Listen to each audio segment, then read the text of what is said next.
She was 7 months pregnant, standing in her own kitchen at 2 a.m., holding her husband's phone. And the woman on that screen wasn't her. No tears, no screaming, just the slow, cold realization that everything she thought she'd built was a lie wearing a wedding ring. Most women would have broken down. Vivian Ashcroft wasn't most women. What she did next shocked everyone who thought they knew her, and destroyed the two people who thought they'd gotten away with it. This is her story. Stay until the end, hit like, and drop your city in the comments. I want to see how far this goes. The kitchen was never supposed to feel like a crime scene. It was imported Italian marble, custom brass fixtures, a sub-zero refrigerator that cost more than most people's cars.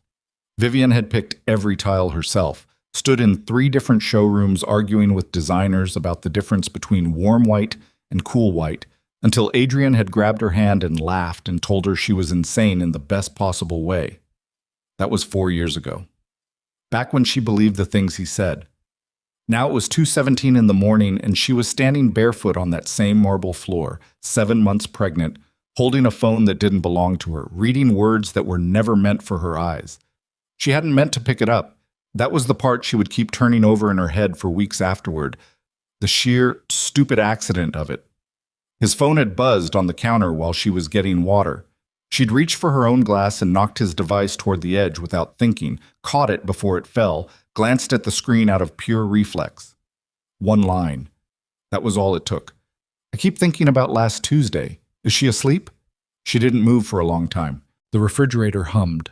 Outside, 32 floors below, the city continued its indifferent crawl. Taxis, night buses, the occasional siren stretching itself thin across the dark. Vivian stood in the middle of all that marble and silence and felt something shift inside her that had nothing to do with the baby. It wasn't rage. That surprised her. She had always assumed, in the abstract way people do, that if she ever found something like this, the rage would come first, loud and ungovernable, the kind that makes you throw things and sob until you can't breathe. But what moved through her in that moment was quieter and more dangerous than rage. It was the particular coldness of someone who has been made a fool of and is now deciding what to do about it. She read the message again. Then she opened the thread. She should have stopped after 5 messages. She didn't stop. She read 2 months of it, standing there on the cold floor in the oversized sleep shirt Adrian had bought her when she was 4 months along, her bare feet going numb, her left hand pressed flat against the curve of her stomach as if she could somehow shield what was inside from what she was reading outside. The messages weren't pornographic. That was almost worse. They were tender, playful. They had inside jokes. He called the other woman Sunny, and she called him A, and they texted each other about restaurants and movies, and whether he'd remembered to take his blood pressure medication, and at some point Vivian realized she was reading the transcript of a parallel marriage, running quietly alongside her own, sharing the same man and the same calendar and apparently the same Tuesday nights when Vivian went to bed early because the 3rd trimester had turned her body into something that exhausted her by 8 o'clock. She set the phone down exactly where she'd found it. She drank her water. She went back to bed. She lay in the dark next to Adrian, who was sleeping on his back with one arm thrown over his eyes, and she listened to him breathe, and she did not cry, and she did not sleep, and she thought for 6 straight hours about what a woman with real power actually does when someone tries to take everything she has built. She'd started Aurora Branding when she was 24 with $11,000 and a secondhand MacBook, and a client list that consisted entirely of 2 boutique hotels that couldn't afford anyone better. 6 years later, Aurora was the agency that Manhattan's luxury sector called when they needed their identity rebuilt from the ground up. She had 43 employees. She had accounts with 4 of the top 15 fashion houses in North America. She had been profiled in 3 national magazines, and in every single one of them, some editor had used the phrase quietly formidable to describe her, which she privately found hilarious because there was nothing quiet about the way she worked. She bled for that company. She had taken calls from the delivery room when a key client's campaign went sideways 48 hours before her biggest pitch ever. She had negotiated contracts while running a fever. She had cried exactly twice in front of her team in 6 years, and both times she had made sure it happened in the bathroom, where no one could weaponize it against her. Adrian knew all of this. He had watched her build Aurora the way some people watch a time lapse of a city being constructed. With admiration, maybe a little awe, and underneath it the faint, barely acknowledged discomfort of someone who isn't sure if they love the building or feel eclipsed by it. She had noticed that discomfort. She had filed it under things to address when things slow down and moved on, the way she moved on from everything that didn't require immediate action. That file had never been opened. She saw that now, lying there in the dark. She saw a lot of things she had been too busy to look at directly. By 5 in the morning, she had made 3 decisions, and they were the kind of decisions that, once made, cannot be unmade. First, she would not confront Adrian. Not yet. Not until she knew everything there was to know. Second, she would find out who Sonny was. Real name, real life, real exposure. Third, whatever she found, she would use it on her own terms, in her own time, in a way that could not be undone or walked back or quietly settled with a tearful apology and a weekend in the Hamptons. She was Vivian Ashcroft. She had not built Aurora by revealing her hand early. It took her 4 days to find the name. The messages on Adrian's phone hadn't been attached to a contact, just a number, and she had memorized that number the night she'd read the thread. 10 digits burned into her memory with the efficiency of a woman who had spent a decade memorizing client details, contract clauses, and the names of people's children because that was how you made them feel seen. She ran the number through 3 different reverse lookup services from a new email account she created on her lunch break using a device that had never been connected to any of their shared accounts. She was nothing if not thorough. The number traced back to a freelance design portfolio site registered to a woman named Sienna Brooks. Vivian sat with that name for a moment. Then she pulled up the portfolio. Sienna Brooks was 27. She had a face that was open and pretty without being obviously calculated about it. The kind of face that made you want to trust her, which Vivian immediately recognized as its own form of danger. The portfolio itself was genuinely impressive. Clean concept work, strong color theory, a campaign she'd done for an artisan coffee brand that Vivian had actually seen in the wild and admired without knowing who made it. She was talented, she was hungry, and she had been sleeping with Vivian's husband for at least 2 months, possibly longer. Vivian closed the laptop. She sat at her desk, her office at Aurora, floor-to-ceiling windows overlooking Midtown, the kind of view that still surprised her sometimes. And she pressed the tips of her fingers together and breathed the way her therapist had taught her years ago when the startup pressure was eating her alive. In through the nose, hold, out slow. In through the nose, hold, out slow. Then she opened the laptop again and went to Aurora's internal job board. She had been meaning to bring on a senior visual designer for 6 weeks. The need was real. The timing had just never lined up. She looked at the position description, made 2 minor adjustments to the requirements, and then she did something that she would later describe, to no one except herself, as the moment the game actually started. She reached out to Sienna Brooks directly. She didn't use her own email. She had her creative director, Marcus, handle the outreach as a standard recruitment contact. Marcus had no idea what was underneath it, only that Vivian had flagged a portfolio she liked, which happened twice a year at most, and always meant the person ended up hired. The message was professional, warm, and constructed in a way that would make Sienna feel discovered rather than recruited. Because there is a difference, and Vivian understood it precisely. Sienna responded within 3 hours. Vivian read the reply from Marcus's forwarded chain and felt something cold and almost satisfied move through her. She's eager, she thought. Good. Eager people make mistakes. Eager people stop watching their own backs because they're too focused on what's in front of them. The interview was scheduled for the following Thursday. Vivian spent the intervening days behaving in every external way exactly as she always had. She made breakfast. She asked Adrian about his day. She attended her prenatal appointments and sent him ultrasound photos with the accompanying texts he'd expect, and she watched his face across the dinner table with the particular attention of someone who is learning the topography of a lie. He was good at it, she had to admit. He'd had practice.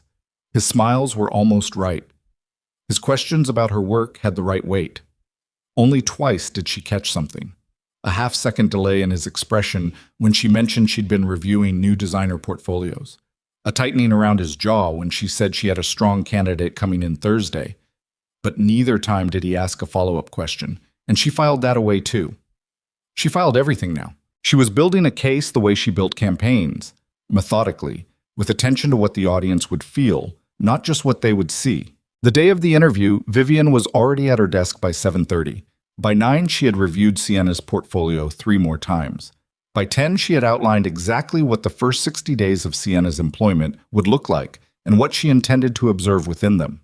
By 10:45, she was standing at the glass wall of the conference room watching Sienna Brooks cross the Aurora reception floor in a structured blazer and good boots, her dark hair pulled back, her face arranged in the expression of someone trying very hard to look like they belong somewhere, while quietly terrified they don't. Vivian watched her for a moment before stepping out. She had thought she would feel rage when she finally saw her in person. The kind of rage that makes the edges of your vision go red and your hands do things before your brain signs off. She felt none of that. What she felt was closer to clarity. The particular, almost brutal clarity of understanding exactly who you're dealing with and what they want and what they don't know they've already walked into. She opened the conference room door. She smiled. It was a real smile, which was the most dangerous kind. "Sienna," she said, "I've been looking forward to this." Sienna stood and extended her hand, and it was warm and slightly damp with nerves, and Vivian shook it firmly and held it exactly 1 beat longer than necessary. And Sienna's eyes, green, quick, intelligent, registered something she couldn't quite name and filed away without knowing what she'd seen. "Thank you so much for having me," Sienna said. "Honestly, getting a message from Aurora, I'm still a little in shock." You shouldn't be," Vivian said, settling into the chair across from her with the slow ease of someone who has never once been unsure of her position in a room. "Your coffee brand work is exceptional. I've been looking for someone who understands that luxury isn't about expense, it's about restraint." Sienna blinked. "That's exactly how I think about it." "I know," Vivian said. "That's why you're here." The interview lasted 90 minutes. Vivian asked questions that were professional, probing, and designed to make Sienna feel understood at a level most employers never bother to reach. By the end of it, Sienna looked the way people sometimes looked after therapy. Slightly undone, grateful, a little raw, like something had been opened up and they weren't entirely sure if they were relieved or exposed. Walking her to the elevator, Vivian said, almost casually, "I'll be honest with you. I don't offer positions at Aurora lightly. I need people who are loyal, completely, without compromise. This is a small team and we move fast, and the work we do is deeply personal to our clients. Betrayal of a client's trust, of a colleague's confidence, is the only thing I consider truly unforgivable." She said it the way you say the weather. Easy, almost offhand. Sienna nodded, and her expression was clear and earnest and completely without irony. "I understand," she said. "That's exactly the kind of place I want to be." The elevator doors opened. Vivian smiled again. "Wonderful," she said. "We'll be in touch." She stood at the elevator bay long after the doors had closed, one hand resting on her stomach, and the baby moved. A slow, rolling pressure from the inside that she had learned to read like a second language. And she looked at her reflection in the mirrored elevator doors and didn't recognize herself and decided that was perfectly fine. The offer went out that afternoon. Sienna accepted within the hour. 2 days later, Adrian mentioned at dinner that he had a work dinner the following Tuesday that would run late. He said it the way liars say things they've rehearsed. Too smooth, the sentence landing without weight, like a stone skipping water instead of sinking. Vivian said, "Of course, no problem," and passed him the bread and smiled at him across the candlelight of the home she had built and the life she had built and the marriage she had apparently been building alone. And somewhere across the city, Sienna Brooks was telling a man named Adrian Mercer that she had just landed the job of her life, working for the most extraordinary woman she had ever met. Neither of them knew they were already standing inside the trap. Neither of them felt the door swing shut. 3 weeks into Sienna's employment at Aurora, Vivian began to understand the true architecture of what she was dealing with, and what she thought she knew started to crack open into something much darker and far more calculated than a simple affair. But that would come later. First, there was the slow work of making Sienna believe she was safe. And Vivian Ashcroft had never once failed at a long game. Sienna Brooks arrived at Aurora on a Monday morning with a leather portfolio under her arm and the particular brightness of someone who still believed that talent was enough to protect you. It wasn't. Vivian watched her walk through the glass doors from the second-floor mezzanine, tracking the way Sienna moved through the open office, curious but controlled, taking in the exposed brick and the warm pendant lighting and the long communal tables where Aurora's creative team worked without the suffocating geometry of cubicles.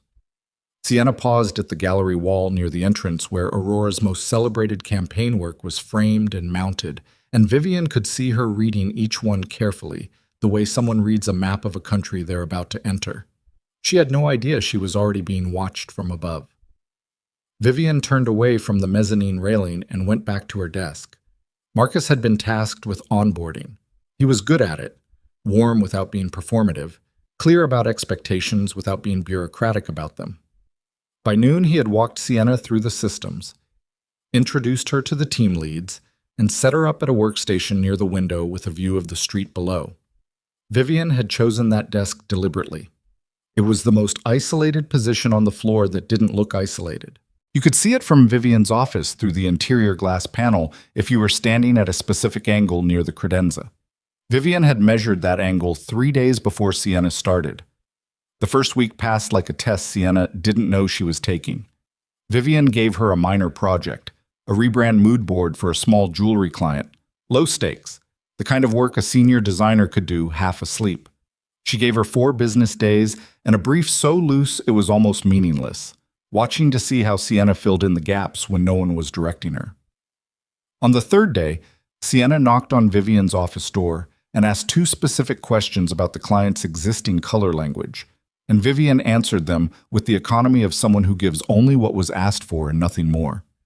"Is there a reference deck I should look at?" Sienna asked. "What do you think is missing?" Vivian said. Sienna held her gaze for a beat. "I think I have enough," she said. "Good," Vivian said, and looked back at her screen. The mood board Sienna delivered was excellent, better than excellent. It was the kind of work that required genuine instinct, the kind you either have or you don't. And Vivian had known from the portfolio that Sienna had it. She reviewed it for exactly 4 minutes in her office, alone, door closed, before calling Sienna in. "This is close," she said. Sienna's face did something careful. "Close?" "The tertiary palette. It's safe." Vivian turned the laptop screen toward her and pointed. "This is a woman who buys $5,000 bracelets on a Tuesday because the light in the store made her feel seen. You've given her something that would look comfortable in a mid-range department store." The brief said understated. "Oh, understated and safe aren't the same thing." Sienna stood very still. "I can revise." "I know you can," Vivian said, and turned the screen back. "By Thursday." It was Tuesday afternoon. Thursday was 36 hours away, and Sienna still had 2 other deliverables open on her desk from Marcus. She didn't argue. She nodded and left the office with the door closing just a fraction too firmly behind her, and Vivian watched through the interior glass as Sienna sat back down at her workstation and pressed both palms flat on the desk for a moment before she opened her laptop. That pause, that 2-second moment of pressing her hands down to steady herself. Vivian noted it. The revised deck arrived Wednesday at 11:45 at night, long after everyone else had gone home. It was sharper, riskier. One of the palette pulls was unexpected in a way that made Vivian stop and look at it for longer than she'd intended. She closed her laptop and didn't respond until 10 the next morning. "Better," she wrote in the feedback thread. Nothing else. By the 3rd week, the psychological terrain had shifted in ways that were subtle enough to miss if you weren't looking, which Sienna wasn't. Vivian ran her team with a specific rhythm. Monday stand-ups, Wednesday check-ins, Friday roundtables, where each designer presented their week's work for open critique. She never softened feedback in roundtables. It was one of the things the team had come to accept about her, the way you accept weather. It was going to come. The only variable was intensity. For the existing team who had spent months or years calibrating to her frequency, the roundtables were manageable, even clarifying. They knew which criticisms meant rethink this entirely and which meant you're close, push harder. They had built a grammar for her. Sienna had no grammar yet.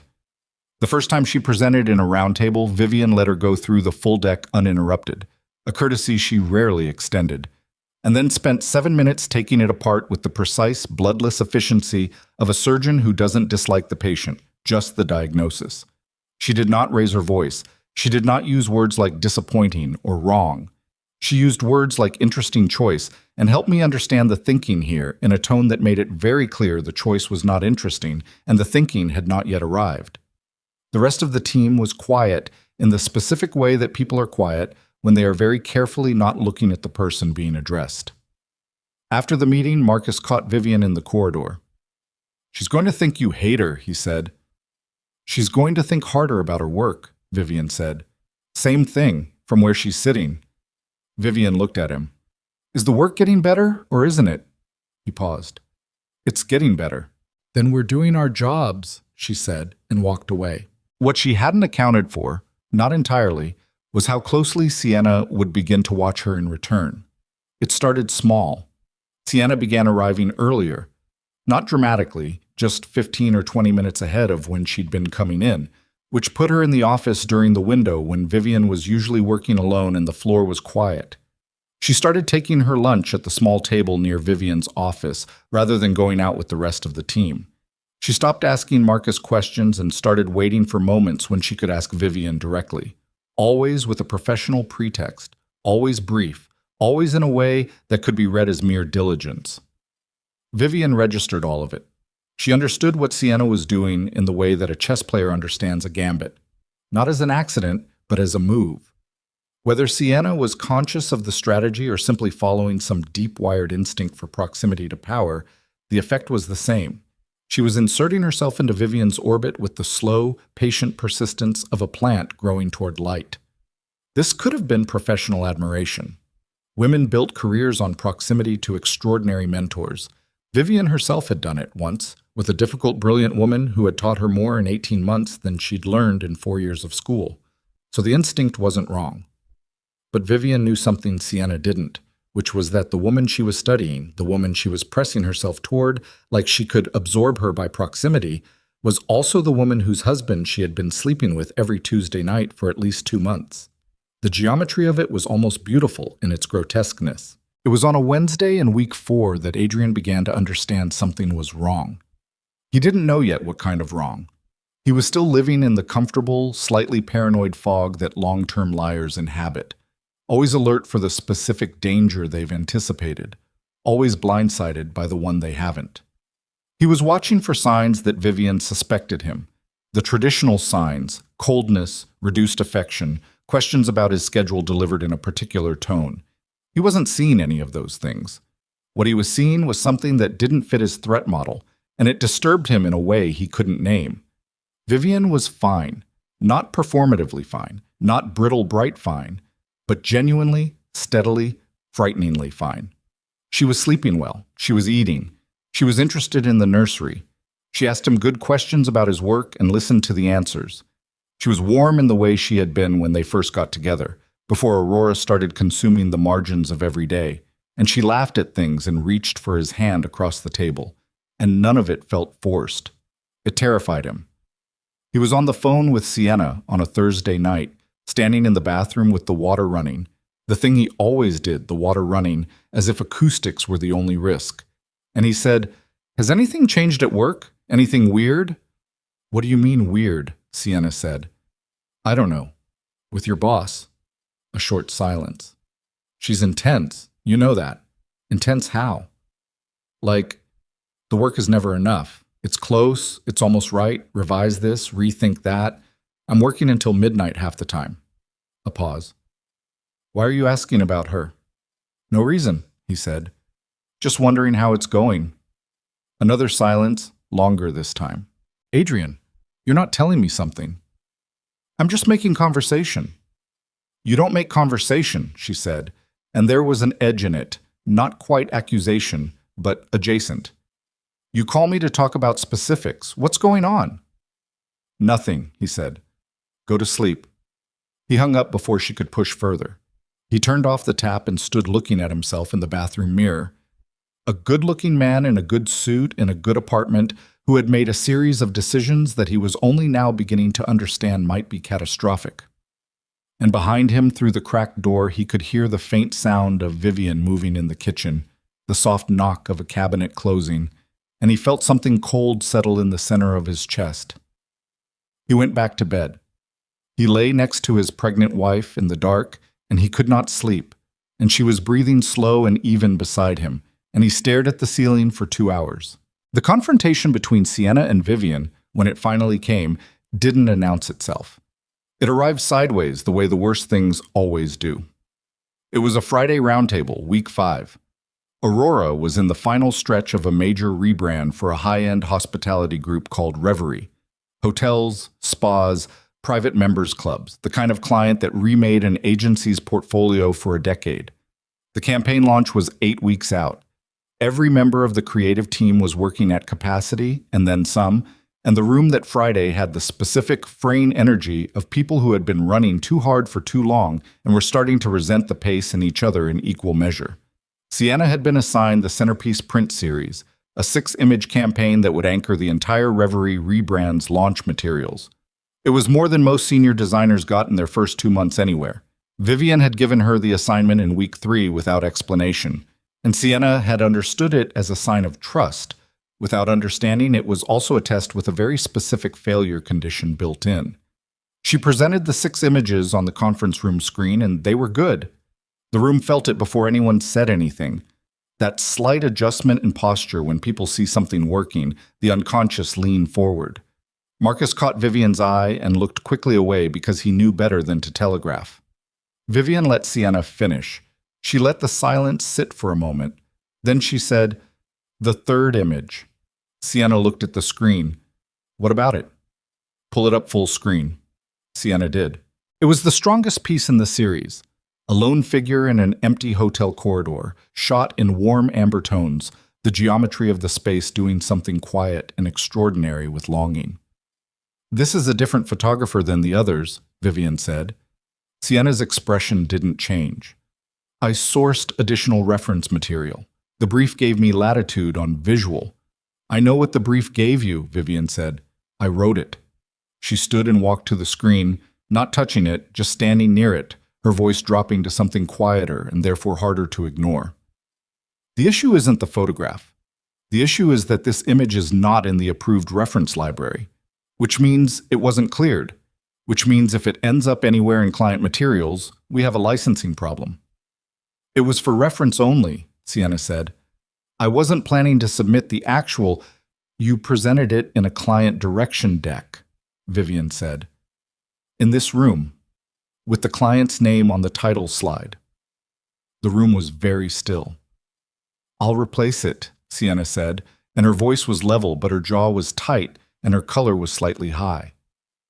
"I know you will," Vivian said. "I'm not concerned about the image. I'm concerned about the judgment." She turned away from the screen and looked at Sienna directly.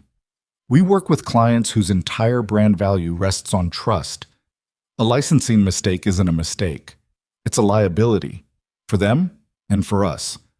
When I give someone a centerpiece assignment on a campaign of this size, I need to know that the judgment under pressure is as strong as the talent."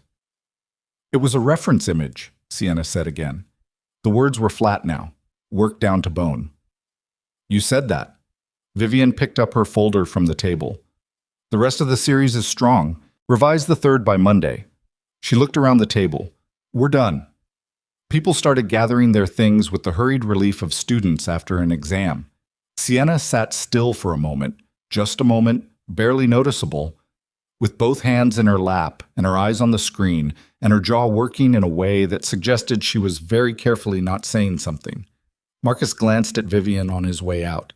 Vivian was already looking at something else. That night, alone in her office after the building had emptied, Vivian sat in the blue light of her monitor and did the thing she had been doing every week in the same careful way. She pulled up the internal system logs, not anything flagged, nothing that required IT approval to access, just the standard usage record that any department head could review. She'd built this habit in week 2, framing it to herself as standard operational oversight, which it was. It just happened to also be something else. She scrolled through Sienna's file access history. Most of it was predictable: campaign folders, asset libraries, brand guidelines, client briefs. The Reverie folder had heavy traffic, which was expected. She was almost at the end of the log when something stopped her. A folder path that didn't belong to any active project. She looked at it for a long moment. Then she navigated to it herself. It was a subfolder nested inside a dormant archive from 2 years ago, the kind of directory that existed in every agency's server, the sedimentary layer of old contracts and completed campaigns that no one had reason to access unless they were specifically looking for something. The folder had been opened twice in the past 3 weeks, both times from Sienna's workstation login, both times after 7 p.m. when the office was nearly empty. Vivian opened it. Inside was a collection of documents that had nothing to do with any Aurora campaign. They were financial records, detailed, structured, clearly compiled with intent. Projected asset valuations, property records attached to an address Vivian recognized as the apartment she and Adrian had owned before the penthouse. Estimated retirement account figures cross-referenced against a timeline that started roughly 18 months ago. There was a document that appeared to be a rough draft of something, unnamed, formatted like a legal instrument. A settlement framework, she realized after reading the first 3 paragraphs. A divorce settlement framework, with figures filled in on Adrian's side that were more accurate than anything a freelance graphic designer should have had access to. She sat back in her chair. The baby moved. She put a hand on her stomach without thinking and kept her eyes on the screen and felt the full, terrible shape of what she was looking at. This was not a woman who had fallen in love with the wrong man. This was not an affair of passion that had gotten complicated. This was a woman who had studied Adrian Mercer's financial life with the thoroughness of someone preparing for litigation, who had calculated what he was worth, what a marriage dissolution would yield, and had begun positioning herself to be the beneficiary of that dissolution before it had even started. And she had done part of that work from inside Aurora's own server, using Vivian's own company's resources, on Vivian's own time. The rage came then. Finally. It came up through her chest and into her throat, and she pressed both hands flat on the desk. The same gesture she'd watched Sienna make in week 1, she realized. And she breathed through it, in and out, until the edges of her vision cleared. Then she did something that required more discipline than anything she had done in the previous 5 weeks combined. She did not copy the files. She did not move them. She did not flag them or send them anywhere or do anything that would leave a trace that she had been here in this directory looking at these documents. She closed the folder. She closed the log. She sat in the blue-lit office with her hands in her lap and the city pressing its light against the windows, and she rebuilt her plan from the ground up with the cool, methodical focus of someone who now understood that what she was dealing with was not personal betrayal. It was predation. And the woman who had built Aurora from $11,000 and a second-hand laptop had never once lost to a predator who underestimated her. She reached for her phone, not to call anyone, just to look at the time. It was 11:43. She had 8 weeks before the Reverie launch gala. That was enough. She spent the weekend doing nothing that looked like what she was actually doing. Saturday morning, she made pancakes. She stood at the stove in the apartment that cost $4 million and flipped pancakes while Adrian sat at the kitchen island reading something on his tablet, and the winter light came through the floor-to-ceiling windows and made everything look like a magazine spread. And she asked him if he wanted blueberries, and he said yes without looking up. And she put blueberries in the batter and thought about the settlement framework document she had read on Friday night with its precise asset valuations and its careful, calculated columns, and she flipped the pancakes and said nothing. Sunday, she went to the office alone. She told Adrian she had a client call that couldn't move, which was plausible enough that he didn't question it, and she drove herself because she'd given the car service the day off, and she let herself into the Aurora building with her key card at 9 in the morning and went directly to the server room. She did not access Sienna's folder again. She had a different task. What she needed was a clean copy of everything, time-stamped, authenticated, preserved in a format that could survive a legal challenge. She'd spent Friday night and most of Saturday mentally drafting the chain of custody she would need to establish, and she understood that copying the files directly from the server herself created a provenance problem. If she ever needed to use this material in court, her own fingerprints on the extraction would invite challenges about tampering. She needed the files discovered properly, through a channel that had no connection to her personal interest in their contents. She called a man named Daniel Reyes. He ran a boutique IT security firm that Aurora had used 3 times in the past for penetration testing and compliance audits. He was thorough, discreet, and had once told her over coffee that half his business came from people who needed to find things on their own servers without appearing to have been looking. She had filed that comment away the way she filed everything, not because she'd anticipated needing it, just because information had a way of becoming useful eventually. She reached him on his cell. He answered on the second ring. "I need a compliance audit," she said. "Unauthorized access to archived directories. I have reason to believe an employee has been accessing files outside their project scope." "Timeline?" he said. "I need the report before Friday." A pause. "That's tight." "I'll pay the tight rate," she said. "I'll need remote access credentials." "You'll have them by tonight." She hung up and sat in the empty office for a moment, listening to the building settle around her. The heat ticked in the vents. Outside the window, the city was doing its Sunday thing. Slower, softer, the particular pace of a place that has temporarily exhaled. She put both hands on her stomach and felt the baby shift, a long, slow roll that she had come to recognize as the movement of sleep. And she thought about the name Claire, which had been on a list she and Adrian had made together 3 months ago on a Sunday morning, not unlike this one, lying in bed with coffee, arguing gently about names the way people argue when the disagreement is really just an excuse to stay in the warm room longer. She had not told anyone she was keeping that name. She hadn't decided yet whether Adrian got to know. Daniel's report arrived Thursday at 4:17 in the afternoon, delivered as an encrypted PDF to an email address she maintained separately from Aurora's main system. She read it at her desk with the door closed and the blinds angled down. It was worse than she'd thought. Not in the sense that the files she'd already seen were worse. Those were exactly what she remembered. It was worse because Daniel had found more. 3 additional folders she hadn't reached on Friday night, nested deeper in the archive structure, accessible only through a pathway that required specific knowledge of Aurora's legacy directory architecture, the kind of knowledge you accumulated not from browsing, but from deliberately mapping a system over time. The first additional folder contained correspondence. Not Aurora correspondence, personal email screenshots, printed and scanned and saved as image files, a format specifically designed to obscure metadata. She recognized Adrian's handwriting in one of them, a note rather than an email, photographed against what appeared to be a hotel bedspread. She couldn't read the full text from the scan quality, but she could read the salutation and the closing, and that was enough. The second folder contained a document that made her set down her coffee cup and not pick it up again.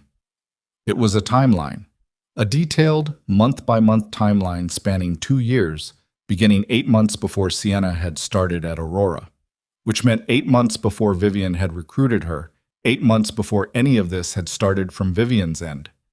The timeline tracked Adrian's financial activities, a property sale, a transferred brokerage account, a business partnership dissolution that Vivian had known about, but attributed to routine restructuring. Against each entry, in a second column, Sienna had written brief annotations, things like confirm with A and verify post-settlement, and in 3 separate places, a figure followed by a question mark. She was tracking the money. She had been tracking it for 2 years. The third folder was the one that changed everything. It contained a single document, 12 pages, formatted with the clean professionalism of something that had been drafted with legal assistance. It was titled, simply, Agreement, Private. She read the first page and understood in the first paragraph that this was not a document Sienna had created alone. The language was too precise, too structured, the kind of precision that required someone who understood how these instruments were constructed and what made them defensible. She read it twice.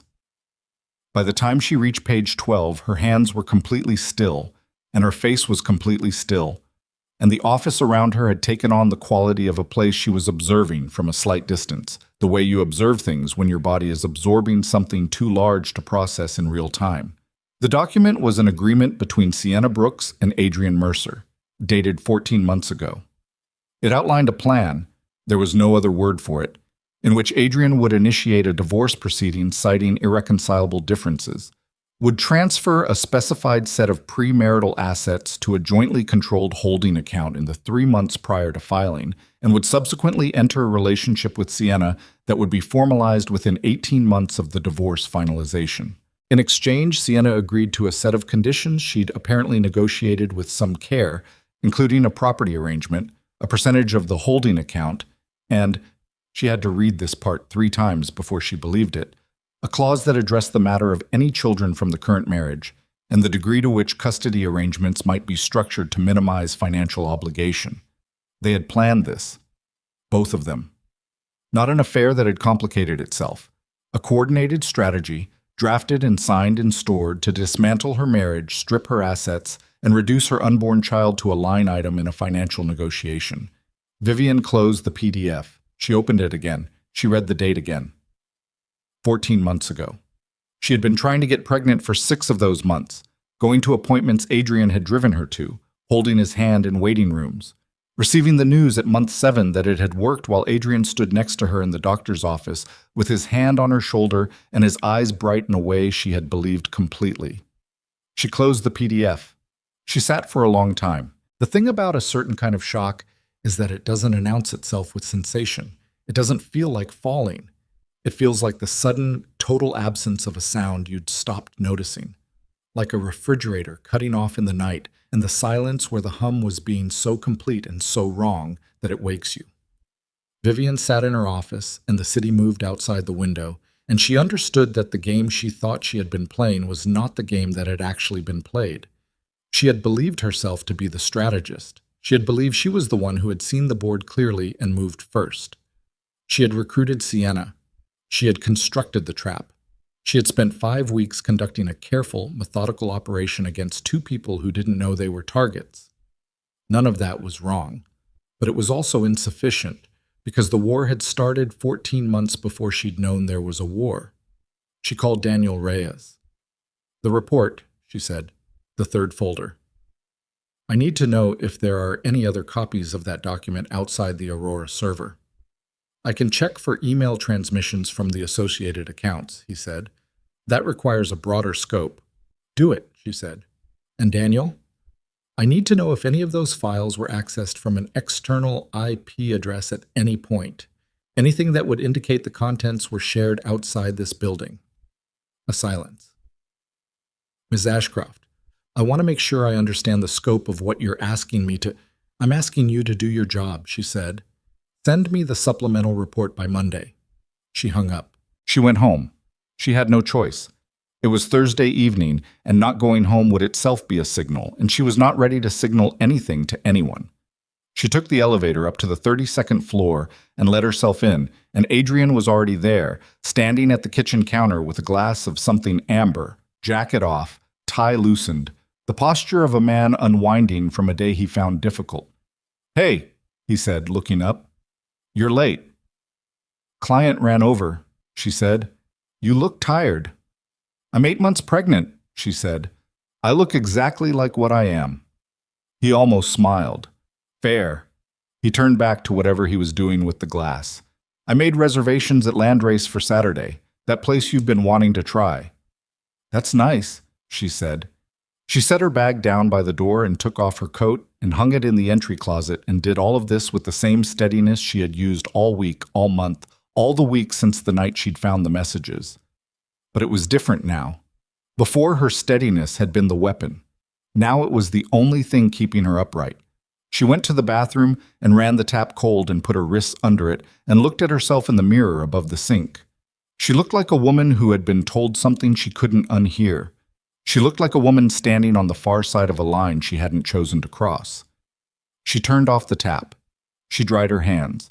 She went back out to the kitchen and poured herself a glass of water and stood next to her husband of 4 years, the man who had sat across from a lawyer or whoever had drafted that document and initialed the clauses that reduced their child to a financial consideration. And she said, "How was your day?" And he told her. He used words and sentences, and she tracked the surface of them without going underneath, the way you read subtitles when you're really watching the actor's face. She went to bed at 10. She did not sleep until 3. Friday came at her like a wall. She was at the office by 7:30, and the first thing she saw when she opened her internal message thread was a note from Marcus flagging a problem with the Reverie timeline. A vendor had pulled out of the gala production, lighting company, contract dispute with the venue, the kind of last-minute structural collapse that happened on major events and required immediate triage. Under any other circumstances, it would have been the consuming crisis of the day. She forwarded it to the production lead with 3 precise instructions and moved on. At 8:52, Sienna arrived. Vivian watched her through the interior glass. Sienna was wearing a gray coat and carrying the same leather portfolio from her first day, and she moved to her workstation with a slightly different quality than she'd had in week 1. Less tentative, more settled, the way people move when they've decided they belong somewhere. She took off her coat and hung it on the hook behind her desk and opened her laptop, and Vivian watched her face in the moment the screen lit up, watched for anything that looked like guilt or fear or the particular micro-expression of someone carrying a secret in close quarters with the person most likely to be destroyed by it. She saw none of those things. What she saw was someone who had successfully compartmentalized, someone who had been doing this long enough that the compartments were structural, built-in, load-bearing, no longer requiring active maintenance. That was, Vivian understood, a form of expertise. She let the morning pass. She had a 10 o'clock call, an 11:30 check-in with the Reverie production lead, a 12:15 with a potential new client that she ran through with half her attention and still closed because closing was reflexive by now, the way breathing was reflexive. At 2 in the afternoon, she sent Sienna a calendar invite. One-on-one check-in. 3 p.m. Vivian's office. Standard enough that it wouldn't read as anything other than what it appeared to be. These check-ins happened regularly. Sienna had been through 3 of them already. At 3 o'clock, Sienna knocked on the open office door and came in and settled into the chair across from Vivian's desk, with her notebook open on her knee, pen in hand, the posture of someone ready to receive feedback. Vivian looked at her for a moment before speaking. "The Reverie Centerpiece series," she said. "Where are we?" "Third image is resolved," Sienna said. "I replaced the reference pull with an original commission. Photographer confirmed, licensing cleared. I sent the documentation to Marcus this morning." "Good. The remaining 5 are locked pending your final sign-off." She turned the notebook toward Vivian, showing a small thumbnail sketch. "I added a connective tissue element across the series, a recurring shadow motif. It's subtle, but it creates continuity." Vivian looked at the sketch. It was good. The shadow motif was genuinely elegant, and she registered that with the same reflexive clarity with which she registered everything. The talent was real, had always been real, and that made none of the rest of it better. "Leave it," she said. "Which part?" "The motif. Leave it in." She sat back. "Sienna, I want to ask you something outside the work." A fractional pause. Sienna's pen hand didn't move, but something in her shoulders did. A barely perceptible recalibration, the kind the body makes when it isn't sure what kind of room it's suddenly in. "Of course," she said. "How are you finding it here? Genuinely." Sienna looked at her. "Genuinely?" "I don't ask questions I don't mean." A breath. "It's challenging," Sienna said, choosing the word carefully. "The standard is higher than anywhere I've worked. The feedback is direct." "Does direct bother you?" "No." A beat. "It did at first." "What changed?" Sienna looked at the window for a moment before looking back. "I realized the feedback wasn't personal. It was just accurate." Something moved through her expression. "You're hard to work for, but you're not unfair. I think I needed to understand the difference." Vivian looked at her. She looked at the open face and the careful honesty and the green eyes that were quick and intelligent and completely without the awareness of what was on the other side of this desk. And she thought, "You signed a document. You sat across from my husband and you negotiated the terms of my destruction, and then you let him drive you home and you both agreed and you both signed it." "That's a mature perspective," Vivian said. "I've worked for unfair people," Sienna said. "I know the difference." "Good," Vivian said. "I think we understand each other." She opened a folder on her desk. A real folder, the Reverie production timeline. Nothing to do with any of this. "Let's talk about the gala setup." They talked for 20 minutes. Vivian was precise and clear and warm in exactly the right measure. And when Sienna left the office, she was almost certainly feeling something that in another context would have been called trust. Vivian sat alone and pressed her thumbnail into the edge of her desk until she felt the edge of it. The supplemental report from Daniel arrived Monday morning. She read it standing up at her kitchen counter before Adrian woke, phone tilted away from the window light, and what it told her was this. The private agreement document had been transmitted via encrypted email to an external address 9 months ago, and that address belonged to a law firm. Not a family law firm, a corporate litigation firm, one that specialized in asset dispute and high net worth dissolution proceedings. They had already talked to a lawyer 9 months ago, while she was still trying to get pregnant, while she was still going to appointments and holding Adrian's hand in waiting rooms. She set her phone face down on the counter and looked out the window at the skyline going pale with early light, and for one long moment she felt the full weight of it. The accumulated mass of everything that had been constructed around her, beneath her, without her knowledge. While she built a company and tried to start a family and believed she understood the life she was living. Then she picked up the phone. She opened her contacts. She scrolled to a name she had never used in a professional capacity.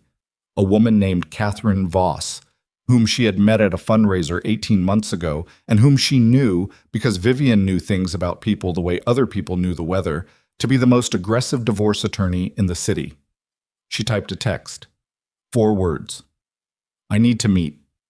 Catherine responded in 6 minutes. Tomorrow. 7 a.m. My office. Vivian put the phone in her pocket. Behind her, she heard Adrian's alarm go off in the bedroom. The soft descending tone he used because he claimed harsh alarms made him anxious in the mornings.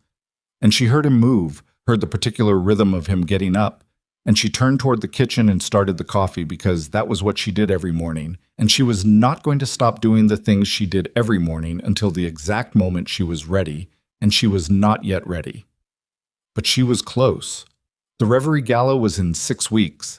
Catherine Voss had a reputation for building cases that were so complete, so structurally sound, that opposing counsel sometimes advised clients to settle rather than appear in the same courtroom. Vivian had 6 weeks and a law firm's worth of evidence and a plan that had just been fundamentally rewritten from the ground up. She poured 2 cups of coffee. She carried one to the bedroom doorway and set it on the dresser where Adrian would see it, the way she had done every morning for 4 years. She drank hers standing at the window. 6 weeks. The woman who had built Aurora from nothing had learned one thing above everything else in that process. The most dangerous moment in any campaign was not the launch. It was the moment just before, when everything was staged and ready and irreversible, and the only thing left was the will to execute without flinching. She had never flinched. She was not going to start now, not with everything she had built and everything she carried and everything she intended to protect looking back at her from the cold morning glass. But what Vivian did not yet know, what Catherine Voss would tell her in 17 hours in a quiet office above a street that was just beginning to wake, was that Adrian had moved faster than she had calculated, and the account she had believed was untouchable had already been restructured in a way that would take months to unwind, and the clock she thought she was managing had already been running without her. Catherine Voss's office was on the 14th floor of a building on Lexington that had no signage in the lobby, just a directory board with suite numbers and initials, the kind of discretion that costs more than most people's annual salary. Vivian arrived at 6:58 and sat in the waiting area for exactly 2 minutes before a young woman in a dark blazer came to collect her. And then she was in a corner office with 2 walls of glass and a woman behind a desk who looked like someone had compressed 20 years of courtroom warfare into a very calm, very expensive exterior. Catherine Voss was 53 and had the eyes of someone who had stopped being surprised by human behavior sometime in her late 30s and had simply recalibrated around that fact. She stood when Vivian came in, shook her hand, looked at the pregnancy without comment, and gestured to the chair across from her desk. "Tell me," she said. So Vivian told her. She spoke for 18 minutes without interruption, laying it out in the order she had assembled it. The messages, Sienna, the recruitment, the folders, the settlement framework, the private agreement, the corporate litigation firm. And Catherine listened with her elbows on the desk and her hands folded under her chin and her expression doing almost nothing except occasionally tightening at the corners of her eyes in a way that Vivian came to understand meant that's significant. When Vivian finished, Catherine said nothing for a moment, then, "How long ago did you find the original messages?" 10 weeks. And you haven't confronted him?" "No." "Or her?" "No." Catherine looked at her steadily. The account restructuring. Do you know which account? The Harwick Capital Portfolio. It was a joint account. We opened it in year 2 of the marriage. 18 months ago, it was approximately 4.3 million. I checked the statement last month and the balance had dropped to 900,000. A pause. The remaining assets were moved to a vehicle I haven't been able to identify yet. That's why I'm here. Catherine picked up a pen and wrote something. You said the litigation firm they consulted was 9 months ago. That means the asset movement likely began around the same window. She set the pen down. Vivian, I need you to understand something before we go further. The timeline you're describing means that by the time this reached your desk, a significant amount of work had already been done on the other side.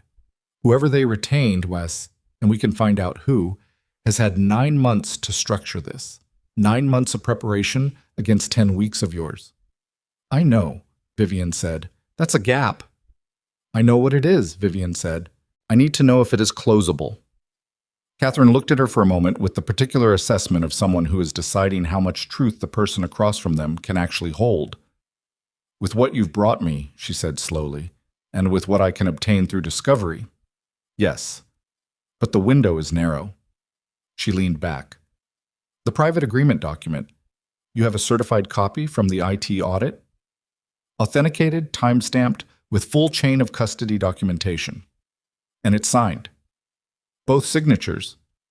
And initialed on the asset clause. Something moved through Catherine's expression. It wasn't quite satisfaction. It was more contained than that, the particular stillness of a professional who has just been handed the thing they needed. That document alone may constitute tortious interference with the marital estate, depending on when the assets were moved. Combined with the company resource misuse, she stopped. How much did she access? In terms of billable hours, server usage, the data she compiled on your systems. Daniel's full report quantifies it. The number is substantial. Good. Catherine opened a drawer and produced a retainer agreement. I'm going to need everything. Every document, the full IT report, the account statements, any correspondence between you and Adrian regarding the Harwick portfolio going back 3 years. She slid the retainer across the desk. And I need you to do something very difficult for the next 6 weeks. Vivian looked at the retainer. What? Nothing, Catherine said. You do nothing different. You don't move money, you don't change passwords, you don't confront either of them. You don't do anything that signals to their attorney that you've retained counsel. Because the moment they know this is active, assets will move again and we lose the ability to freeze them. Vivian signed the retainer. There's one more thing, she said. Catherine raised an eyebrow. The Reverie Gala is in 6 weeks. Aurora's largest event of the year. I need to ensure that whatever we file, whatever we execute, it happens on my timeline, not theirs. Catherine looked at her for a long moment. What are you planning? I'm planning to do my job, Vivian said, impeccably, until the moment I decide I'm done. 6 weeks is a long time when you know exactly what's inside it. Vivian worked. She worked with the concentrated ferocity of someone who has been told the building is on fire and has decided to finish the meeting anyway, because the meeting matters and because panic is for people who haven't already decided how this ends. The Reverie campaign moved toward its launch with the momentum of something that had been built correctly from the ground up, and Vivian pushed it and shaped it and drove her team with the particular relentlessness that had become, over 6 years, the thing they both feared and relied on. Sienna's centerpiece series was finished by week 2. It was extraordinary.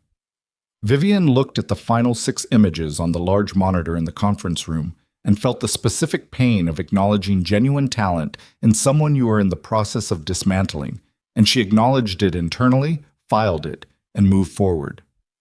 She had a brief conversation with Catherine every Tuesday at 7 a.m. The conversations were short, 5-7 minutes, and Catherine's updates were delivered with the economy of someone who charged by the minute and respected that her client could process information quickly. By week 3, Catherine had identified the vehicle the Harwick assets had been moved into, a shell-holding company registered in Delaware, which was technically legal, but combined with the private agreement document, created a picture of coordinated, fraudulent concealment of marital assets that Catherine described as, in her words, not subtle. By week 4, she had filed a motion for emergency asset preservation with the court, sealed, because Catherine had a judge who understood the meaning of the word sensitive. And the Harwick account and the Delaware vehicle were frozen, which meant Adrian would know within 48 hours that someone had moved on the money, which meant the clock had just become a different kind of clock. She was in her office on a Thursday afternoon when her phone rang. Adrian. She let it ring 3 times. Not from hesitation, but from the instinct of someone who knows that the 2 seconds before you answer are sometimes the most important 2 seconds in the conversation. She picked up. "Hey," she said. "Are you home tonight?" His voice was doing something she had not heard from him in 10 weeks of listening. A controlled urgency, the kind that lives just under calm, the kind that is calm in the way that pressure is calm before it finds an exit. "I'll be home by 7, she said. "Why?" "I just need to talk to you about something." "Okay," she said. 7. She hung up and called Catherine. "He knows," she said. "How is he?" Catherine said. "Controlled, which means scared." "Don't engage on the financials," Catherine said immediately. "Whatever he brings up, the account, the company, anything structural, you don't know. You haven't noticed. You've been focused on the pregnancy and the gala." "I know." "Vivian, he's going to look you in the eye and try to read you. Everything depends on what he sees." "He'll see what he always sees," she said. She hung up. She sat at her desk and rolled her neck once and picked up her pen and went back to the Reverie production timeline. He was home when she arrived. That was the first tell. He was almost never home before 8 on a Thursday. He was in the living room, not the kitchen, sitting on the couch rather than at the counter, which was another tell, because Adrian used the kitchen island the way other men used desks, as a place to perform competence and control. The living room was where he sat when he was uncertain. She set her bag down. She looked at him. "You look terrible," she said. "Are you sick?" Something passed through his face. "I'm not sick." He stood up and put his hands in his pockets, the gesture of a man who needs to do something with his hands. "I need to talk to you about the Harwick account." "Okay," she said. "There's been a legal action filed. Apparently someone, an attorney, filed a motion that froze the account." He was watching her very carefully. "I got a call from the bank today." She let her face do the thing she had practiced, which was a version of confusion that was not quite alarm, the look of someone encountering a problem in a domain they don't fully control. "Froze it?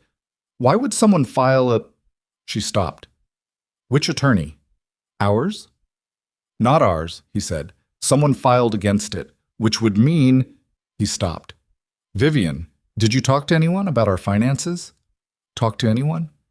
She moved past him toward the kitchen, the slow movement of someone in their 8th month who has learned to conserve effort, and she filled a glass of water and turned back. "What does that mean? Did I talk to anyone? Like who?" "A lawyer," he said. "Did you consult a lawyer?" She looked at him over the glass. "Adrian, I'm 32 weeks pregnant and I'm running a gala launch in 3 weeks. When would I have—" She stopped. "Are you asking me if I did something to our account?" He opened his mouth, closed it. "Because that's a very strange question to ask your wife," she said. He looked at her for a long time. She held the glass with both hands and looked back at him with the clear, slightly exhausted expression of a woman who is gestating a human being and does not have the bandwidth for whatever this is, and she watched him process what he was seeing and decide, incorrectly, catastrophically, that it was real. "I'm sorry," he said. "I think there might be some kind of error. I'll sort it out." "Is it serious?" she said. "No," he said. "No, it's fine." She nodded. She set down the glass and said she was going to take a bath, and she went to the bathroom and ran the water hot and sat on the edge of the tub with her phone and texted Catherine a single word: "Held." Catherine responded, "Good. 3 weeks." The 3 weeks moved differently than any 3 weeks she could remember, with the hyper-detailed clarity of time that is being actively counted, where every day has a specific weight and a specific task, and the overall shape of the period is a thing you can feel yourself moving through, the way you feel yourself moving through water. The gala preparations consumed the surface of everything. It was the Reverie Hotel's launch, taking over an entire floor of the Meridian, one of the venues that counted its reservation wait times in years. And Aurora had been given creative control of the full event environment, the installation design, the branded collateral, the guest experience sequence, the content that would play on the 6-foot screens flanking the main stage during Vivian's presentation. It was, by any measure, the most significant event Aurora had staged. She was in every detail of it. She walked the venue with the production team at 7 in the morning, 4 days before the event, moving through the empty ballroom in the particular hush of a space that hasn't yet been told what it's going to become. She stopped at the stage and looked at the screen dimensions and spoke to the AV director about resolution and latency and made 3 specific adjustments to the content sequencing that the director agreed with immediately and one that he pushed back on gently before agreeing with when she explained her reasoning. Marcus watched her from the edge of the room. He had been watching her for 3 weeks in the particular way that people who know you very well watch you when they know something is different but can't locate exactly what. She had caught his eye twice in that time and given him nothing, and he had respected that the way he respected most things about her, Sitamlan, without demanding explanation. On the afternoon 2 days before the gala, she met with him in her office and went through the full run of show. It was an efficient meeting. Marcus was good at these, clean and specific, no filler. At the end of it, he gathered his notes and then stood a moment longer than necessary. "Vivian," he said, "Marcus. Are you okay?" She looked at him. He had been with Aurora for 4 years. He had seen her in 3 crises and 2 major victories, and one period about 18 months ago when she had been running the company and going through the fertility process simultaneously and had not told anyone, and he had probably known and had said nothing, which was one of the reasons he was still here. "I'm going to need you to run the stage presentation sequence," she said. "Opening remarks through the campaign reveal. I'll take it back from you at the brand strategy section." He went very still. "You never give up the stage." "This time I am." She looked at her notes. "I need you ready for a potential deviation from the prepared remarks. At any point after the brand strategy section, I may go off script. I need you to keep the AV cued and responsive regardless of what I'm saying. Can you do that?" He looked at her for a long moment, and she could see him assembling the pieces. Not all of them, not nearly all of them, but enough to understand that what she was describing was not a presentation contingency. "Yes," he said. "Thank you." She looked back at her notes. "That's all." He left without asking another question, and she marked him, not for the first time, as someone who understood when the most important thing a person can do is trust without the full picture. The night before the gala, Adrian came home with flowers. They were good flowers. She noted that. He had taste, had always had taste. It was one of the things she had loved early, the attention to quality and small things as a signal of care. He handed them to her with a careful tenderness, and she accepted them and put them in water and thanked him, and they had dinner, and he talked about a deal he was close to closing, and she listened and responded, and the evening had the eerie, lit quality of a stage set. Everything exactly where it should be, the lighting just right, the dialogue hitting its marks. She went to bed at 10. She did not sleep. At 1 in the morning, she got up carefully and went to the kitchen and stood at the window in the dark and looked at the city she had arrived in at 22 with nothing and no one, and built a life inside of through force of will and relentless grinding work. And she thought about what was going to happen in 20 hours.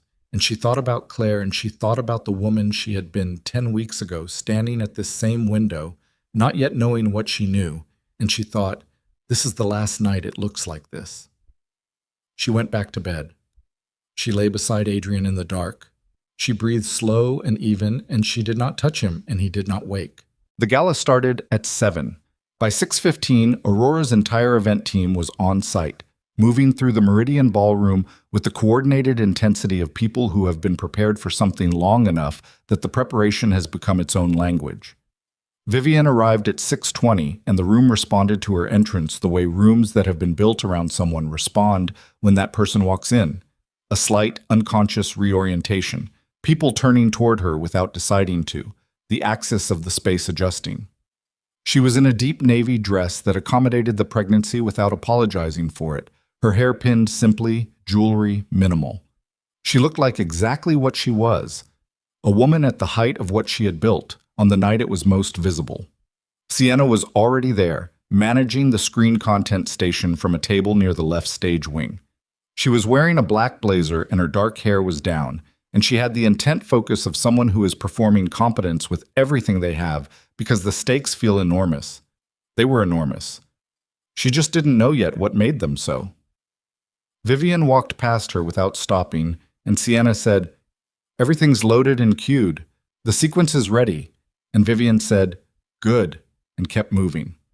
Adrian arrived at 6:50 with the practiced ease of a man who knows how to walk into rooms, which he did, which she had always found attractive, the easy authority of someone comfortable with being watched.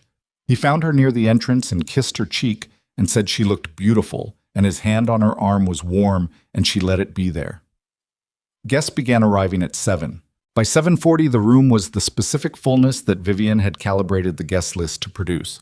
Enough density to generate energy, not enough to create chaos. The Reverie executive team was there, 6 people including the CEO, a tall, controlled Englishman named Richard Carver, who had chosen Aurora over 3 other agencies and had told Vivian at their first meeting that he chose people, not presentations. The city's luxury business set filled the room around them. Clients, former clients, press, investors, people who would be watching and remembering. Adrian moved through it with her for the first hour. He was good in rooms like this, good at names, good at transitions. The social architecture of these events was something he navigated by instinct. She watched him work the room in the corner of her vision while she spoke to the Reverie team, and she thought, he has no idea. At 8:15, Marcus took the stage. The room settled.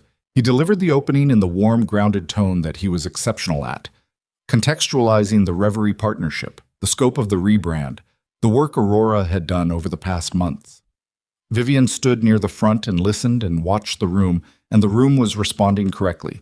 The quality of attention in people's faces telling her everything she needed to know about how the night was landing. Then Marcus handed it to her.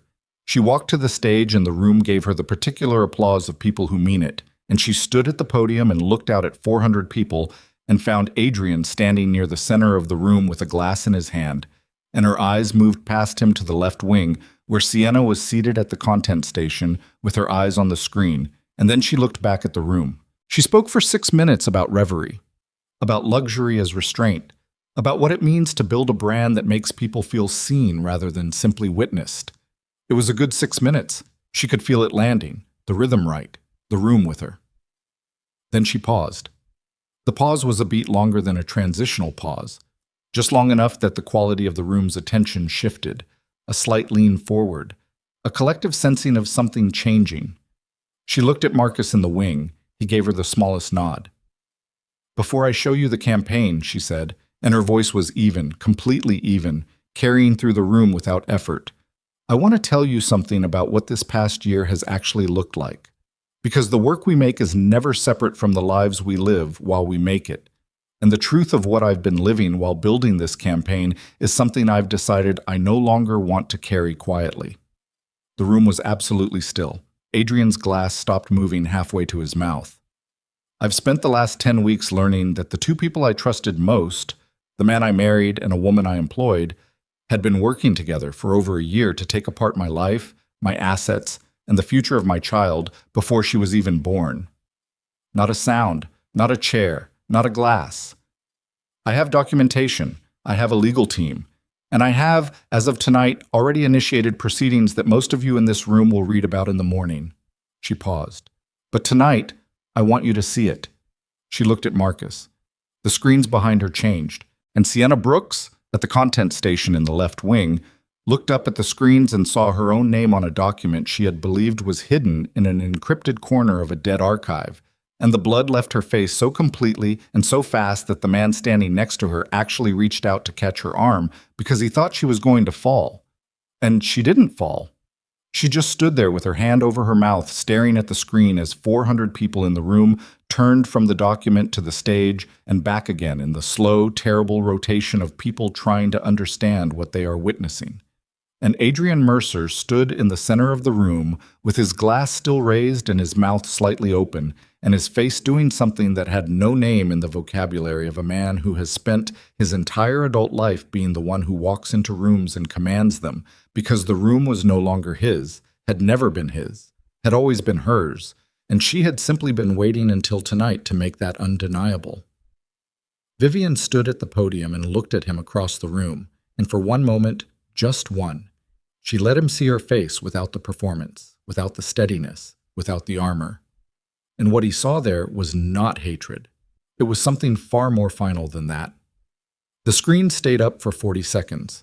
That was how long it took for the room to understand what it was looking at. 40 seconds of 400 people reading in silence. The kind of silence that has texture, that presses against your eardrums, that makes the sound of a single woman setting her champagne glass down on a nearby table ring out like something dropped in a cathedral. The document filled both screens in full. The private agreement, page 1, with the names visible and the date visible, and the signatures at the bottom visible enough that anyone standing within 30 feet of the screens could read them without effort. Vivian did not look at the screens. She looked at the room. She watched it move through people the way a current moves through water. Not all at once, not with uniform force, but in a ripple that started at the front where the text was most legible and spread back through the crowd in a wave of turned heads and lowered voices, and the particular physical language of people recalibrating what kind of evening they are in the middle of. Richard Carver, the Reverie CEO, was standing 4 feet from the stage. She could see his face clearly. He was a man who had spent 30 years in rooms where things happened that he had not anticipated, and he had the stillness of that experience. Not frozen, just very, very still, watching her with the attention of someone who is deciding something important. She held his gaze for a moment. He gave her a single, almost imperceptible nod. She looked back at the room. Adrian had not moved. He was still in the center of the space with his glass held at that same frozen angle, and she could see his throat working, swallowing, once, twice, and the color of his face had done something she had never seen it do in 4 years of marriage, a kind of draining, like a tide going out fast.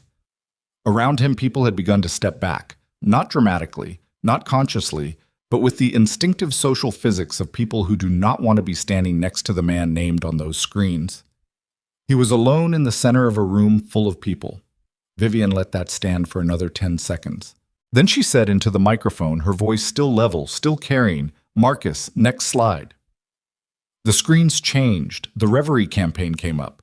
The 6 images of Sienna's centerpiece series, the shadow motif running through all of them, the amber light and the empty corridors and the quiet, precise beauty of work done at the height of someone's ability.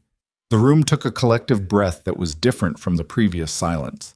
It was the breath of people being pulled back into something they understood. She presented the campaign for 7 minutes. She did not rush. She talked about the work the way she always talked about work, with specificity, and with the conviction of someone who understood what they had made and why it mattered. She could feel the room trying to find its footing, trying to understand which event it was attending, the professional triumph or the personal devastation, and she was answering that question for them with every sentence, which was this: both. At the same time, from the same woman. That is what it looks like. When she finished, the applause started slowly and then became the kind that fills a room completely. She stepped back from the podium. She walked off the stage on the right side, away from the left wing where Sienna was, and Marcus was there, and he put his hand briefly on her arm. Not a word, just his hand on her arm for 2 seconds. And she pressed her lips together and nodded once. She did not go back into the room.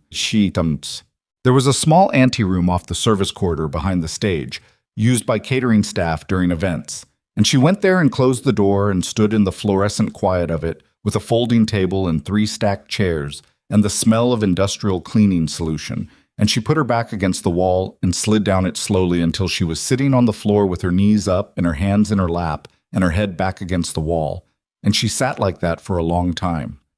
She was 32 weeks pregnant, and she had just done the most calculated, most deliberate, most irreversible thing she had ever done in her life in front of 400 witnesses, and now she was sitting on a linoleum floor in a service anteroom, and her hands were shaking, not from fear. She understood that, just from the physics of it. The energy that had been held at sustained pressure for 10 weeks, finally finding the smallest available exit, just this, just her hands, the rest of her still. She pressed them flat on the floor on either side of her and felt the cool of it and breathed. The baby moved. A long, rolling shift from left to right, slow and deliberate. The movement of sleep or the movement of something responding to the change in her body's chemistry without knowing what had changed. She put one hand on her stomach and felt the curve of it under her palm. "We're okay," she said, to no one, to the room, to the child inside it.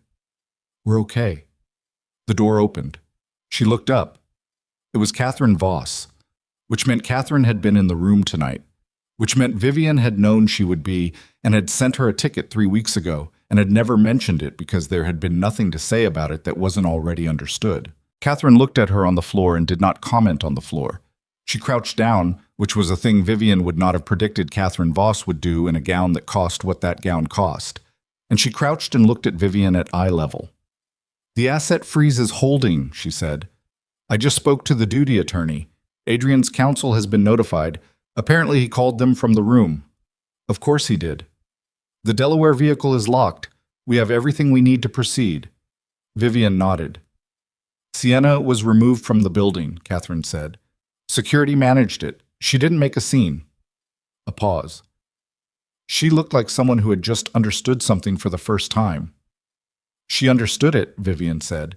"She just thought she was smarter than the person who set it up." Catherine was quiet for a moment. "Are you able to stand?"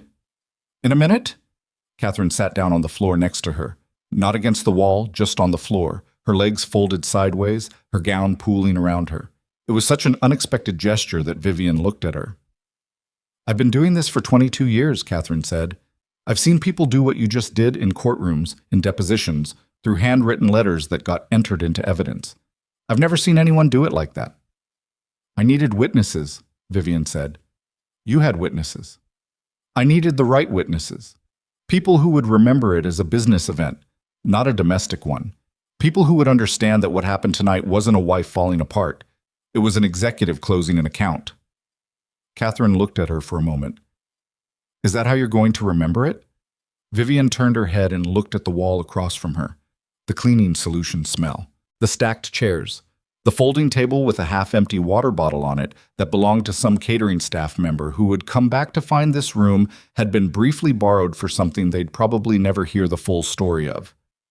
"No," she said, "but that's how it needs to be told." She took Catherine's hand and used it to push herself to standing. Adrian was waiting outside the Meridian, not inside. He had left the room, which meant he'd understood quickly enough that staying in that room was a particular kind of damage he couldn't sustain, but he had not left the building entirely, which told her something she filed without sentiment. She came through the main lobby with her coat over her arm and her bag on her shoulder and the event still audible behind her. Guests departing, the specific layered noise of a formal evening unwinding. And she pushed through the glass doors, and there he was on the sidewalk, his jacket open, no coat, the November air doing what November air does, and him apparently not feeling it. He looked at her and said nothing for a moment. She stopped in front of him. "Vivian," he said. "Adrian." "In there." He stopped. Started again. "You could have talked to me." She looked at him. The face she had looked at across 1,000 dinners, across a hospital room when they'd gotten the first positive test, across the pillow at 6 in the morning when the light came through the curtains and the day hadn't started yet and everything still felt possible.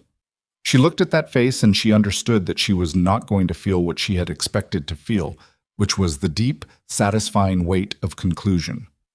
What she felt was something more complicated and more honest, which was grief, just grief, the plain, devastating ordinariness of mourning something that had been real once, even if it had been undermined before it was over. "You signed a document," she said, 14 months ago. "You sat down with her and you negotiated what my life was worth to you and you signed it. You initialed the clause about our child." His jaw moved. "Vivian, don't." The word came out quiet and very hard. "Don't give me a version of this. I have the document. I have the timeline. I have your attorney's billing records from 9 months ago. I have everything." She shifted her coat to the other arm. "I don't need your explanation. I needed it 14 months ago. You made a different choice then, and everything that happened tonight is a result of that choice." He looked at her, and his eyes were doing something she recognized as the precursor to a particular kind of male emotion, the kind that arrives late, after the consequences, and often gets mistaken for remorse when it is closer to the shock of a man who believed he had calculated correctly, discovering he hadn't. His eyes were bright with it, and his jaw was set against it. "What happens now?" he said. "You'll hear from Catherine Voss's office in the morning." She started to move past him. He didn't stop her. She had not expected him to, and he did not. She walked 2 steps and then stopped, not turning, just stopping. "The name," she said. "If you contest the name Claire, I will add it to the filing as evidence of continued bad faith, and Catherine will make sure every document in this case has that in it." She paused. "Don't contest the name." She walked to the car. She did not look back. She had earned the right to not look back, and she used it. Sienna Brooks was gone from Aurora by 9 o'clock the next morning. Not because Vivian came in and cleared her desk. She didn't need to do that. It was already done. Marcus had handled the building access revocation the evening before per the contingency protocol Vivian had put in place 3 weeks ago. What was left of Sienna's presence at Aurora was the workstation near the window, which was empty, and the Reverie Centerpiece series on the conference room server, which stayed because the work was Aurora's, had always been Aurora's, commissioned and directed and shaped within Aurora's walls on Aurora's time. The legal action against Sienna moved on a separate track from the divorce. Catherine had connected Vivian with a firm that specialized in intellectual property and employment litigation, and the case against Sienna encompassed the unauthorized server access, the misuse of company resources for personal financial research, the compilation of confidential data, and the tortious interference claim that emerged from the private agreement. It was the employment attorney told Vivian at their first meeting, an unusually clean case. "Most of these," he said, "are circumstantial. Yours is documented." Sienna retained counsel. Her attorney reached out within 72 hours with an opening position that Catherine described to Vivian over the phone in a tone that suggested the opening position had not been developed by someone who understood the strength of the other side's documentation. Over the following 3 weeks, there were 3 rounds of correspondence, each one arriving with a slightly lower number and a slightly reduced scope of dispute. The process was not fast, it was not clean, but it moved in one direction only, and Vivian understood that direction and let it move. She did not think about Sienna very much. That surprised her. She had assumed that the person who had taken the secondary role in what happened to her, the woman rather than the husband, the employee rather than the partner, would carry more of her anger, because anger needed somewhere to land, and the closer target is often where it goes. But the truth, when she sat with it honestly in the weeks after the gala, was that most of what she felt about Sienna was something closer to a cold professional assessment. She had been a threat. The threat had been neutralized. What remained was a lawsuit and a talent that would eventually find its way somewhere else, probably somewhere that deserved the damage more than she was able to deliver it. Adrian was different. Adrian was the long work. The divorce proceedings took 4 months from filing to finalization, which Catherine had told her at the outset was fast, attributable to the strength of the case, and Adrian's counsel's eventual recognition that prolonging it would only compound the exposure. He did not fight the primary asset division. He could not fight it. The evidence of the coordinated asset concealment made fighting it legally untenable, and his attorney was good enough to understand that the optics of a husband who had signed a premeditated agreement to strip a pregnant wife of marital assets, arguing for equitable division in front of a judge, would not serve his client in any jurisdiction on earth. He contested 2 things, the apartment and the custody terms. The apartment she let Catherine fight on her behalf, and Catherine won it in 6 weeks because the deed history and the source of the down payment traced directly to Aurora's early revenue, which predated the marriage and established Vivian's primary claim in a way that the opposing attorney eventually stopped challenging. The custody she handled herself. Not legally, Catherine remained on all the filings, but the conversation that actually resolved it happened in a lawyer's office on a Tuesday in February, with both attorneys present and a mediator who spent most of the session looking at the floor, while Adrian and Vivian sat across a conference table and reached, for the first time in 4 months, the place that was underneath the legal structure, underneath the documentation and the filings and the strategic maneuvering. It was a Tuesday in February, and the light through the conference room windows was the flat, gray-white light of a city in winter, and Adrian looked across the table at her and said, "I do love her. I want you to know that. I know it doesn't land right now, but I need you to know that I love her." Vivian looked at him.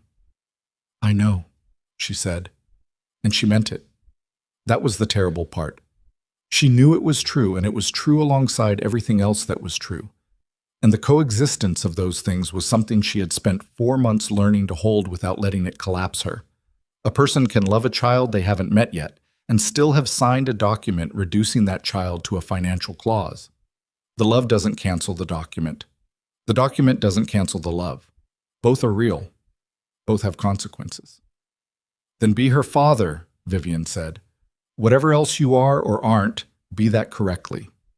He looked at her for a long time. "I can do that," he said. "I know," she said again.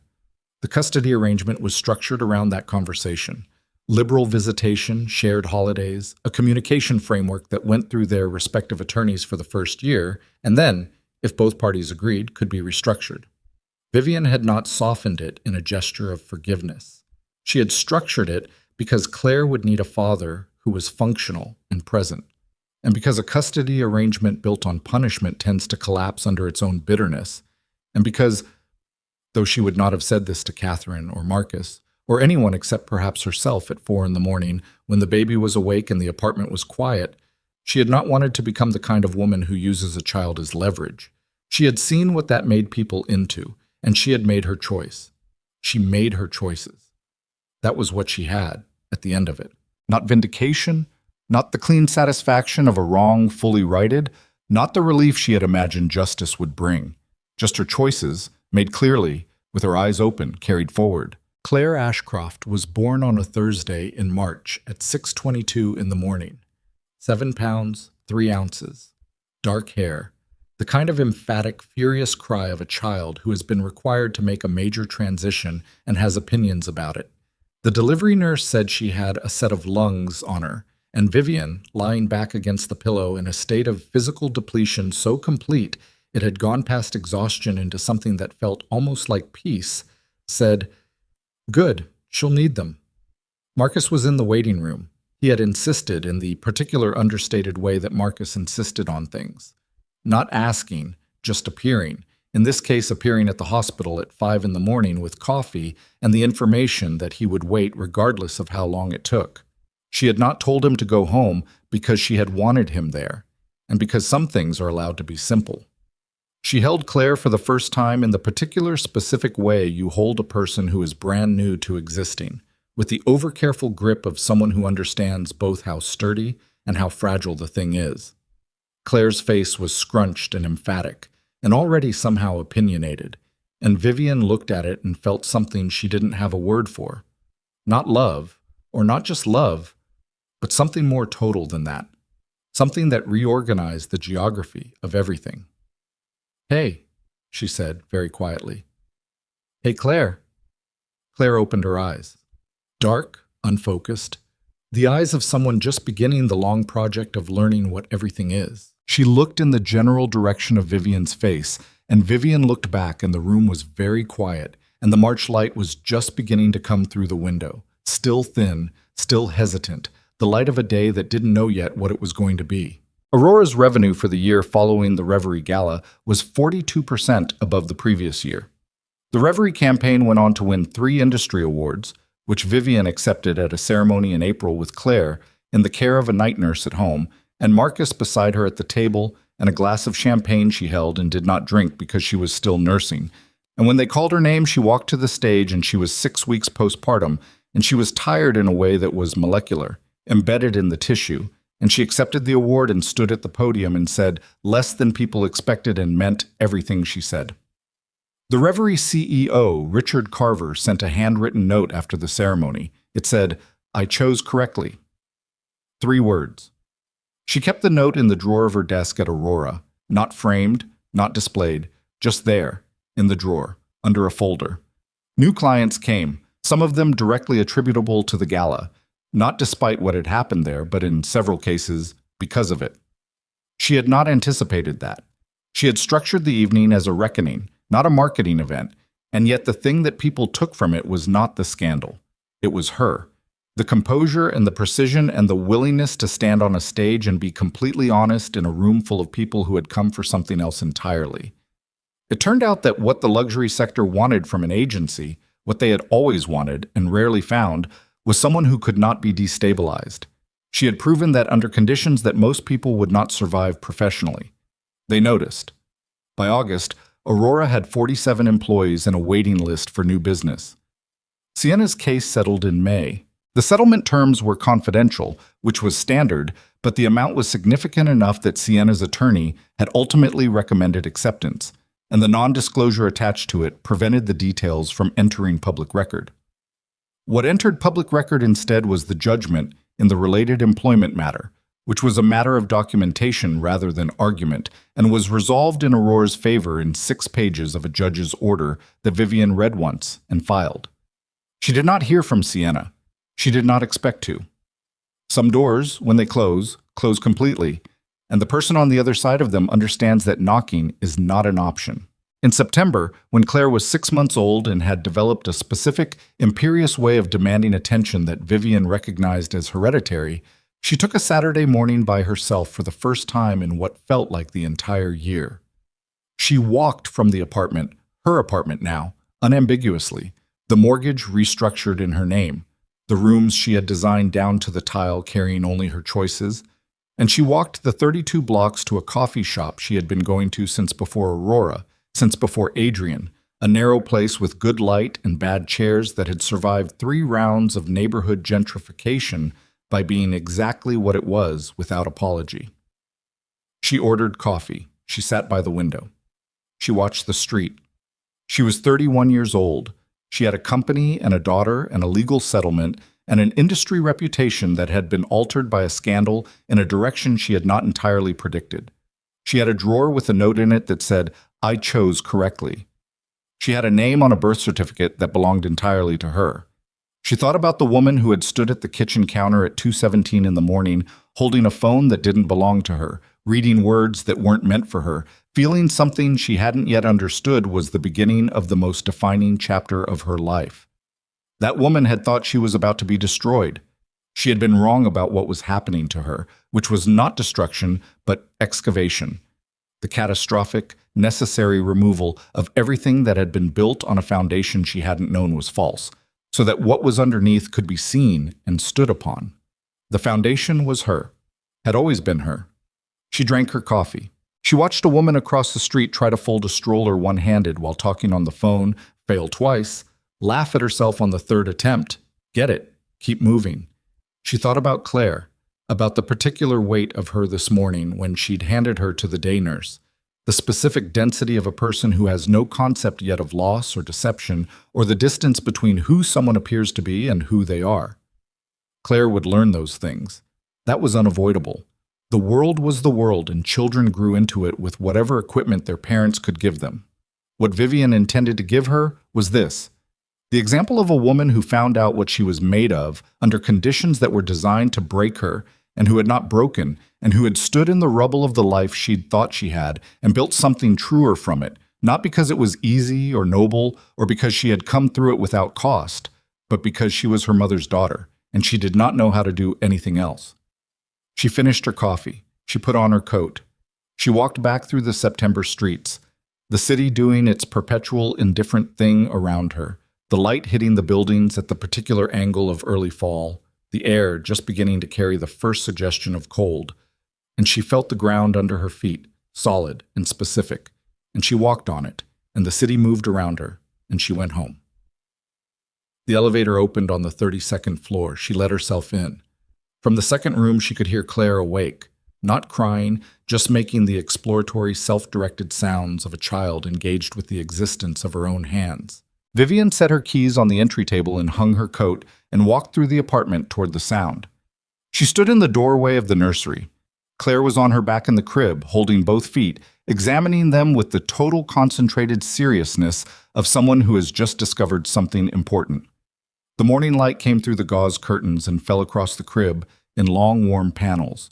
The room was quiet the way rooms are quiet when the person in them is completely, contentedly absorbed. Vivian stood in the doorway and looked at her daughter. Claire felt the attention the way babies do, the particular sensitivity to being watched by the person they know best, and turned her head and found her mother's face, and the seriousness dissolved immediately into the wide, uncontrolled, full-body joy of a 6-month-old who has just located the thing she most wanted to see. Vivian crossed the room. She picked Claire up and held her against her chest, and stood at the window and looked out at the skyline. The city she had arrived in with nothing, the city she had built a company inside of, the city that had been the backdrop for the worst and the most clarifying year of her life. And she held her daughter and felt Claire's small, emphatic hands grabbing at the collar of her coat, the grip still imprecise but strong, already strong, with the specific insistence of someone who intends to hold on. "Okay," Vivian said quietly, to the window, to the city, to herself. "Okay." The light came through the glass and fell across them both, and it was just light, warm and ordinary and sufficient.